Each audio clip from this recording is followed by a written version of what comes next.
Magandang gabi sa ating lahat. Ngayon ay October 17, 2024. Welcome sa ating channel. Update muna tayo sa lagay ng panahon sa ating bansa.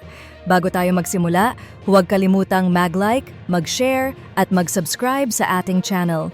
I-click din ang bell icon para ma-notify ka sa lahat ng aming mga updates.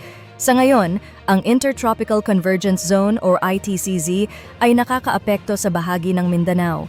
Sa mga rehiyon gaya ng Zamboanga Peninsula, Soxargen, Northern Mindanao, Davao Oriental, Davao Occidental at Davao del Sur, asahan ang maulap na kalangitan na may mga kalat-kalat na pag-ulan at pagkidlat-pagkulog.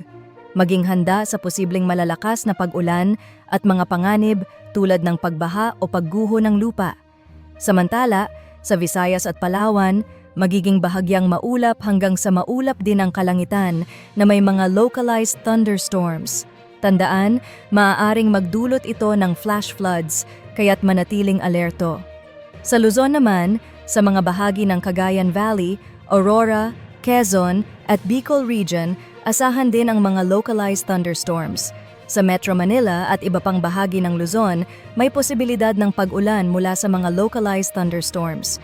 Wala pang na-monitor ang pag-asa na bagyo o low-pressure area, ngunit may mga wind models na nagpapakita ng posibilidad na magkaroon ng bagyo sa mga susunod na araw. Kaya't maging maingat. At para sa mga taga-Northern Luzon, inaasahang bahagyang lalamig ang panahon sa mga susunod na araw dahil sa paglapit ng amihan. Posibleng ideklara ito ng pag-asa sa mga darating na araw. Iyan ang ating weather update para sa gabing ito. Huwag kalimutang mag-like, mag-share at mag-subscribe sa ating channel. I-click ang bell icon para sa mga susunod na updates. Salamat sa panonood at ingat po kayo. Hanggang sa muli.